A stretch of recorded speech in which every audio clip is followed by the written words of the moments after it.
more on confidence intervals today. First question, and what we're going to deal with on the first side of the paper is, if we change something in our confidence interval, how is that going to affect the interval? You know, if we change the z-value, how will that affect it? If we change the n value, how will that affect it? So the first question is, how does increasing or decreasing the confidence level affect the interval? So suppose we have a sample of 400 people, 310 of them say they prefer chocolate over vanilla. We want to construct a 95, a 90, and a 95% interval for the proportion of people who prefer chocolate. Well, we're not even used to, we don't even know what the z-value is for a 90% interval. We haven't talked about it yet. What's the z-value we use for a 95% interval? 1.96. And let's go ahead and find and also talk about a 68% interval. What's the z-value for 68 again? 1. Right? Between plus and minus 1 standard deviations, 68% of the data lies between 1 and negative 1. How could I find 90? Let's figure that out. Well, remember our curve. This is not a value you should know offhand. But we should know, or maybe some of us remember how to find it.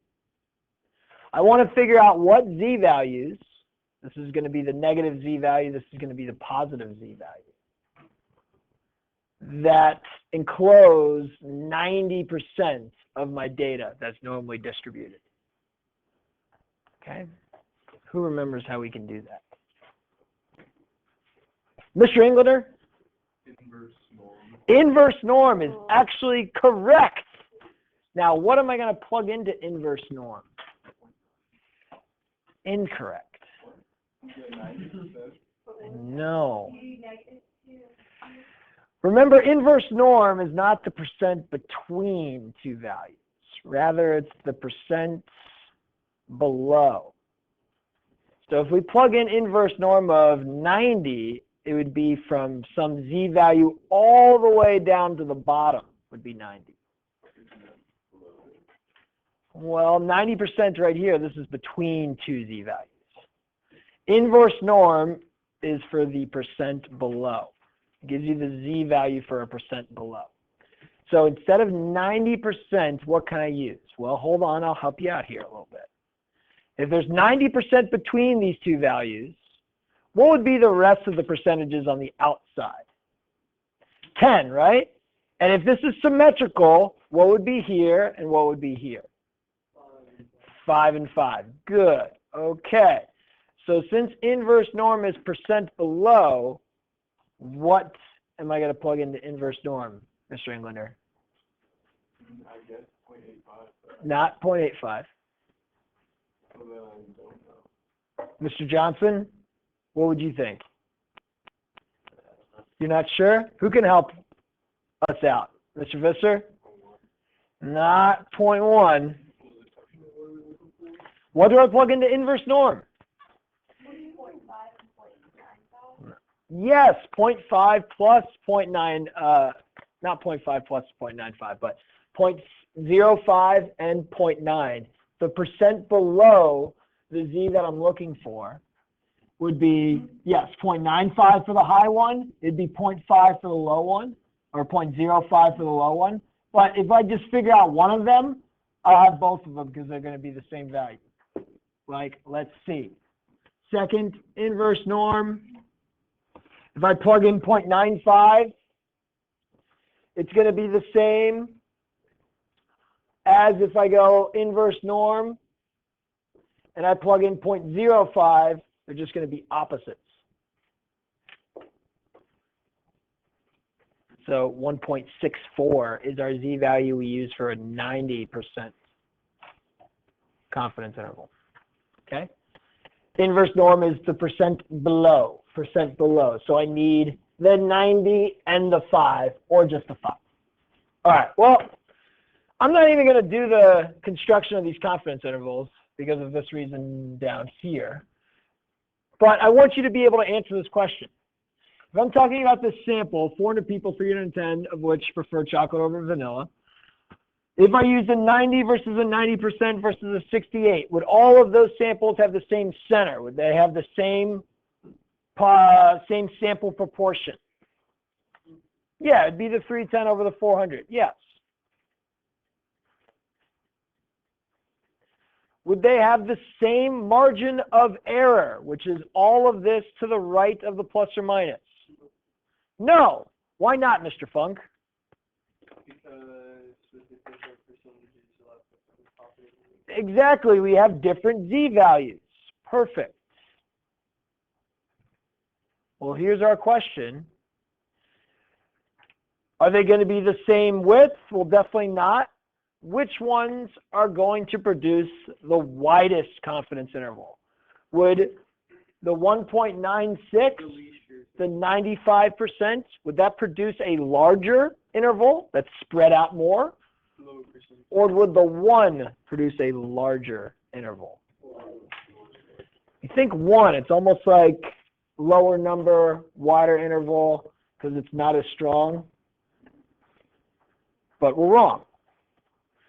The larger our interval, the bigger our z value. If I take a larger number and multiply it by something, I'm going to get a larger value for our margin of error. So the larger z value, the larger margin of error, the larger the interval. The higher the confidence interval, the wider the interval. And it should make sense if you think about it. Let's say I had an interval between 0.57 and 0.63. And then let's say I had an interval between 0.5 and 0.7. Would you be more confident that the actual population parameter would be between 0.5 and 0.7, or would you be more confident in it being between 0.57 and 0.63? I would say the 0.5 and 0.7, right? Because it's a bigger range. So most likely the actual value is definitely in that range. Now, I don't want to answer something like this. I'd rather answer something like that, but we'll talk about how we can shrink things so that we have a very, very high confidence, but it's not a large range.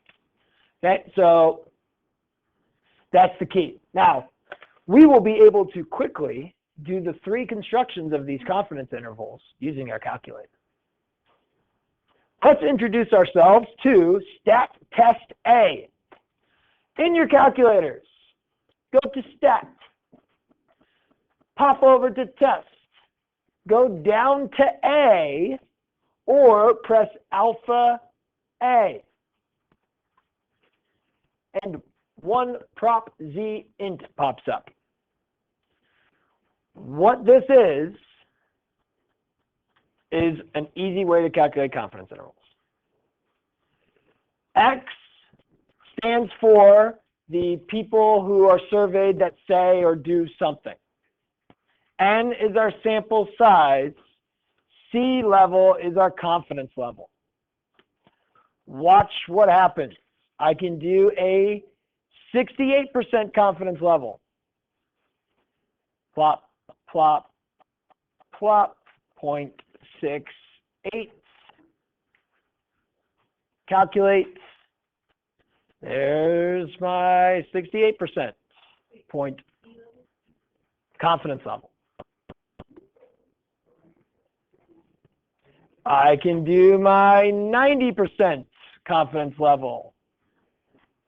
Stat, test, alpha A, plop, plop, plop, 0.9.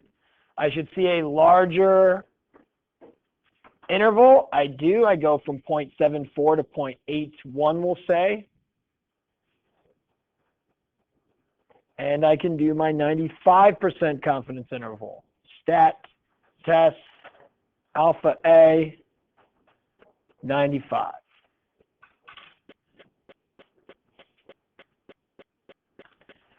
Just so that you're not confused, your calculator is doing all that stuff that you were doing in your calculator for your quiz today.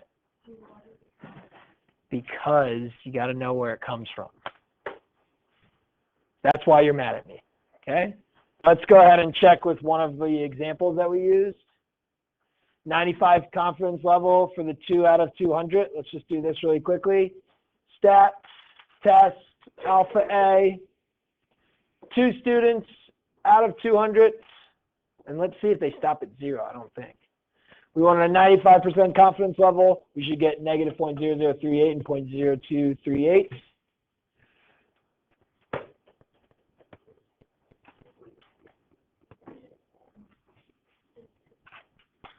Don't know what I typed in. I just did this example that we did before in class. The 2 students out of the 200, 95% confidence level. The calculator gives you those answers really quick. Okay? All right, well, you know where it comes from, though. And it's helpful to know where it comes from because there will be some situations where it might be easier to use the formula if you're not given enough information. And that example will come up to the next analysis of what happens if we change n. If I have more n's or a larger sample size, is the margin of error going to increase or decrease? Okay, that's the next question. We'll figure it out. Well, we have 2 samples. They both showed that 40% of people preferred wood floor to carpet. However, the first sample was only 25 people. The second sample was 150 people. Yeah. So for X, what is X again? So it's the number of things, like here, 310 of them say they prefer chocolate or vanilla. You'd say X is 310. Okay. It's just like the number of successes or what you're looking for. Now, let's look at this example. Let's construct a 95% confidence interval for the 25 amount of people. Can I do this in my calculator using that stat test? Yes. Well, let's see. I know that my sample is 25 people. Okay, so I go stat test alpha A, and I say, okay, my n is 25. I know my confidence level is 95%. What do I put for X? Okay. Well, they gave you 40% of the people preferred wood flooring. So, Mr. Soames, you got the number of what? 10. By doing what? 40% of 25. You multiply 40.4 by 25, and you can get your X. So for our n of 25, my X was 25 times 0.4, which is 10. And then I have my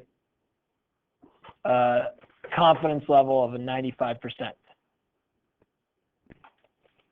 Okay, go ahead and figure out that confidence interval.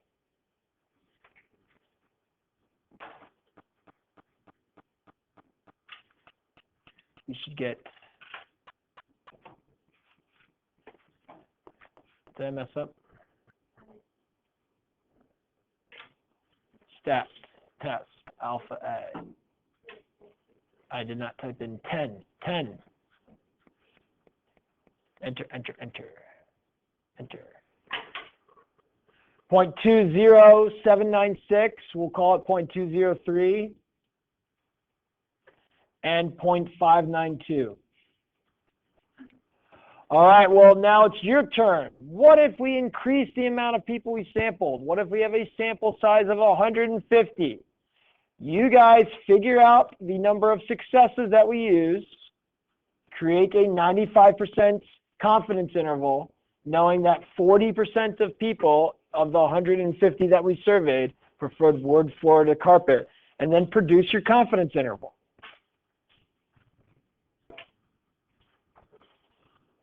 Okay.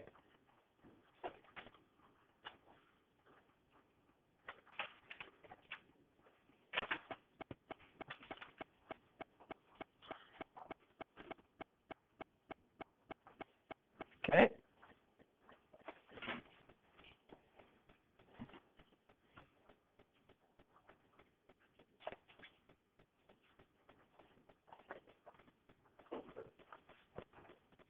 We're down here. Check your answers with a neighbor. I see 0.3216 for one of them. Not sure.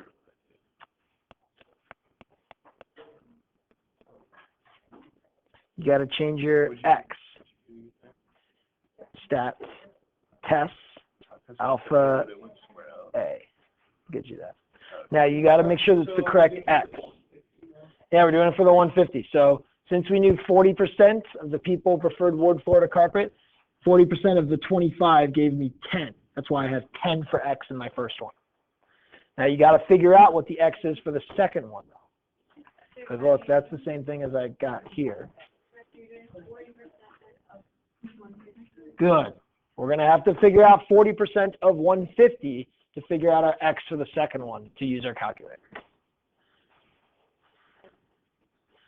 I see 0.3216 as our low end. Let's make sure we're getting that. We have a new N of 150. We need to figure out 40% of the 150. And then we have a confidence level of 98 or 95. So you need to change that to 95. Good. So that is your X. That's going to be your successes. Good. You get 0.3216, 0.4784. Well, we're just doing another one. The other one, the second sample we're doing, has a size of 150 people. So for the first sample, we used 25. The second test, the new one, a completely different one, we're using 150. Okay? So 32164784. This is 40% of the 150. That was how many? 60.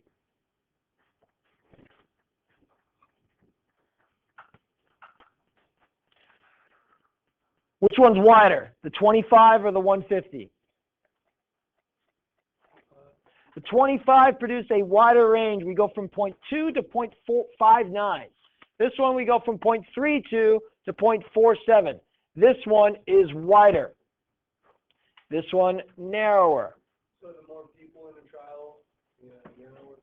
Exactly. There's the key. The more people or the higher the sample size, the narrower or smaller the interval.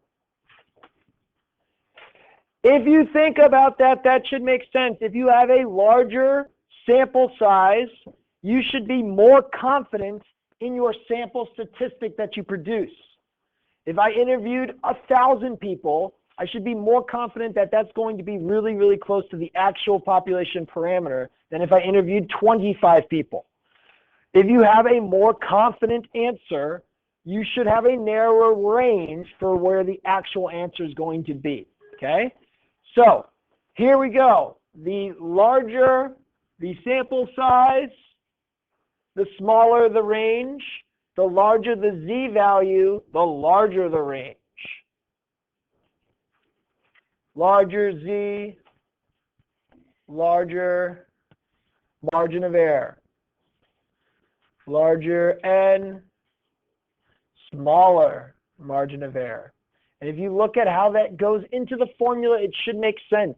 If I divide by a larger number, this is going to be a smaller product. A smaller number times z would give me something smaller. A smaller n would mean this would be bigger. This will be bigger, making the margin of error bigger. Z, if we're multiplying by z, just the bigger the z, the bigger the value. Okay, so we can kind of see where that stuff comes from. But in the end, if you want just a quick shortcut right here, larger z, larger margin of error, larger n, smaller margin of error. Okay, let's go to the back. Sometimes people who are trying to produce a result, a confidence interval, they'll say, hey, I want a margin of error at a specific value. Like sometimes I just came up with a margin of error of 0.03. And everybody asks, like, where'd the 0.03 came from? Well, I just made it up. Well, I can just make up a margin of error, and then that could base my my survey, and I can adjust the amount of people that I survey to produce that margin of error. Okay? Let's look at this question. We are conducting a survey to estimate the proportion of students who prefer dogs to cats. How many students must be randomly sampled to get a margin of error within 3 percentage points for a 95% confidence interval? We're going to use this margin of error formula, and we're going to be able to find n. We're going to find a sample size here. Okay, so this is a new problem. I want to start with a margin of error, and then I want to see how many people I survey. Okay, so here we go. We would have that my margin of error equals my z times everything under the square root.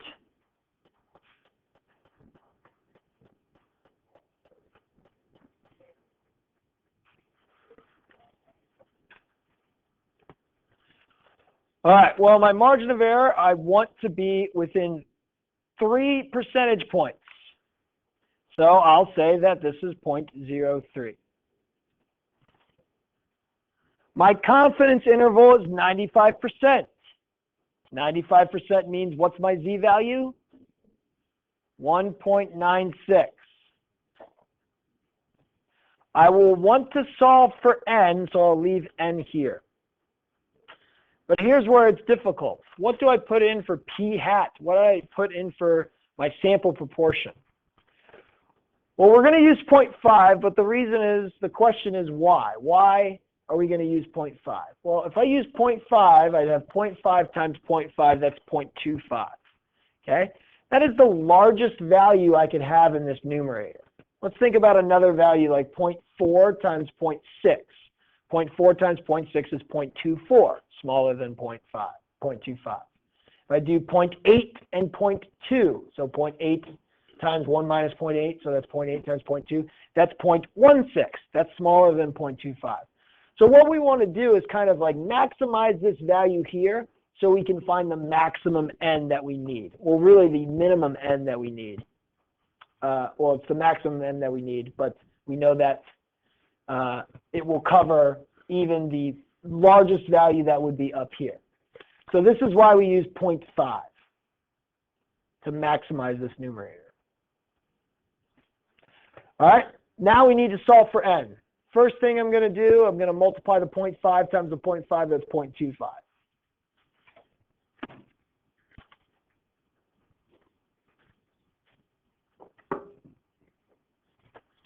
All right, Ms. Burke, you had me for algebra. Give me one step or the first step to solve for n in this situation. Would you, like, you would multiply 0.25 by 1. Nope, can't do that. You do, like, the square root or something. Well, I could try to get rid of the square root. What do you do to get rid of square roots? You square it, but that 1.96 is out in front here. I got to get rid of that. How am I going to get rid of that? Or divide it by... Divide. Okay, good. Everybody divide both sides by 1.96.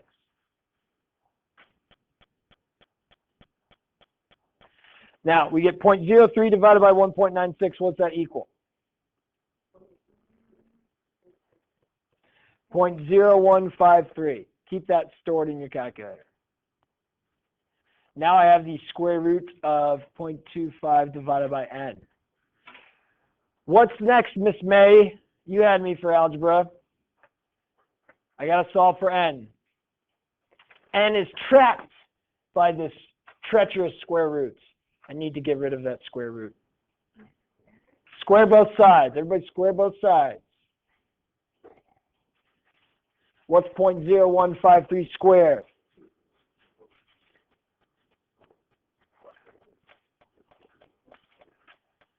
It ends up 2.34 times 10 to the negative fourth. Just keep that stored in your calculator.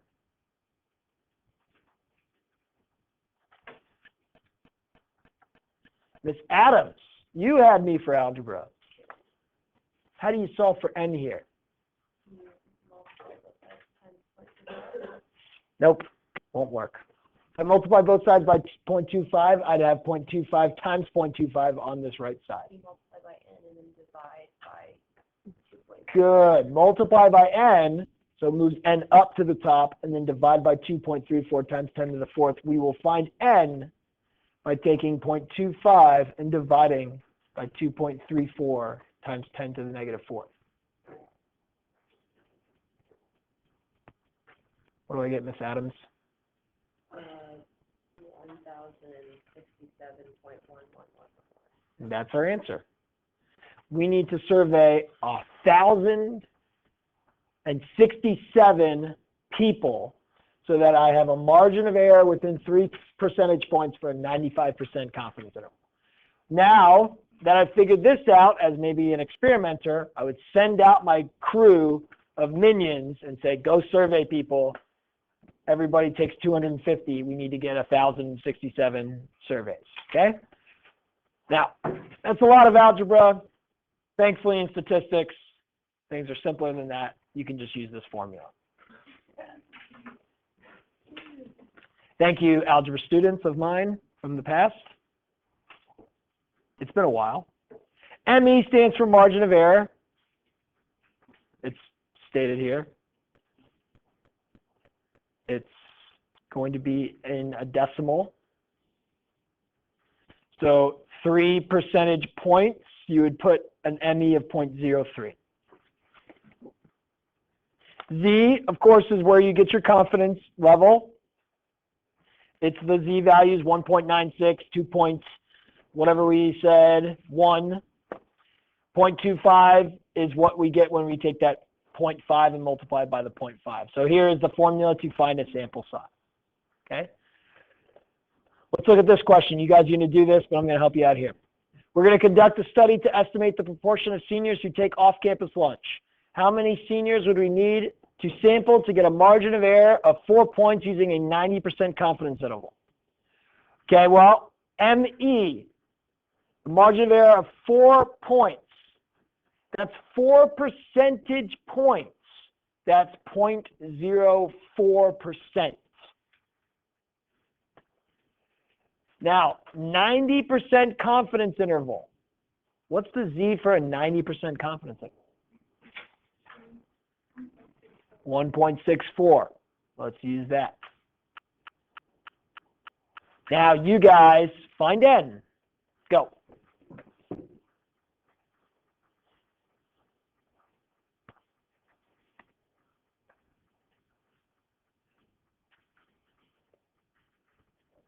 Compare your answer with a neighbor.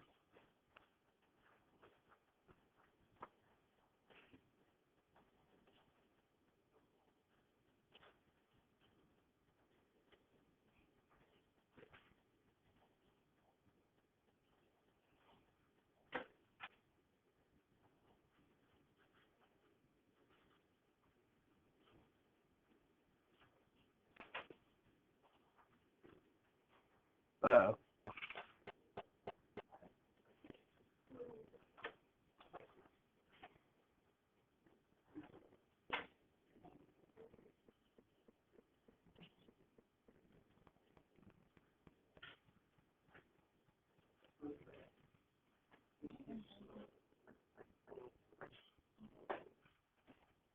Mr. Stone, you're on my lacrosse team. What'd you get?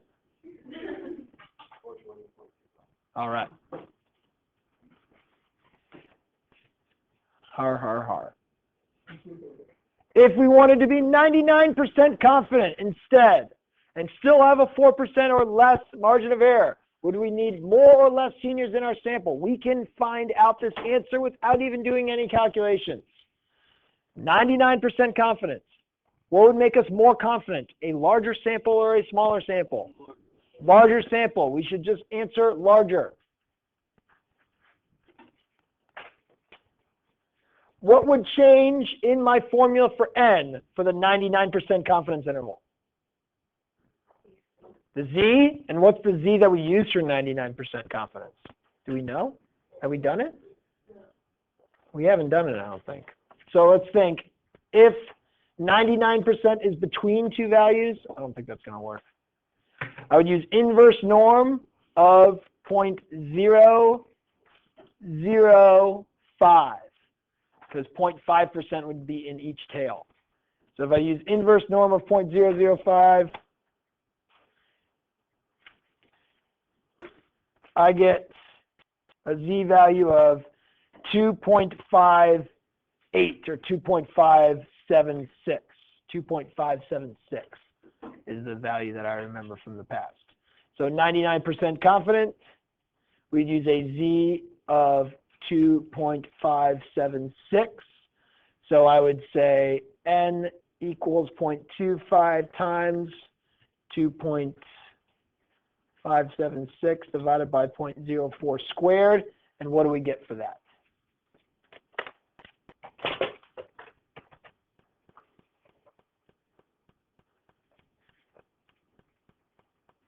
.04 squared.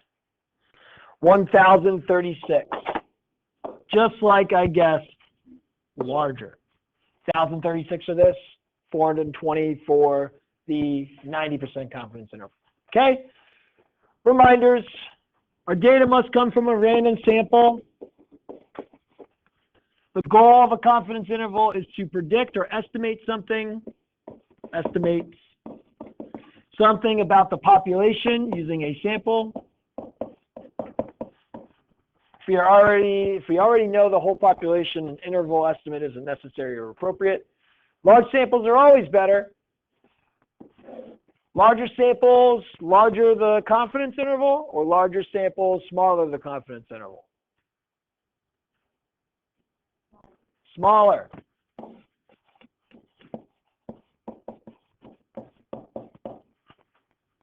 Population should be much larger than the sample size. The level of confidence tells us how likely it is that our interval actually captures the true value of the parameter. Using a 95% confidence interval, our interval could be one of the 5% that doesn't catch the true proportion. So that's just what could happen. Okay, basis of today is finding n. So finding n using this formula right here, so that we know we have a specific margin of error for a specific confidence level. And then talking about if we have a larger sample size, we will have a smaller interval. But if we have a larger confidence level, we'll have a larger interval. That's it. Put up the homework on the board, and you guys can work on it or take 5 minutes.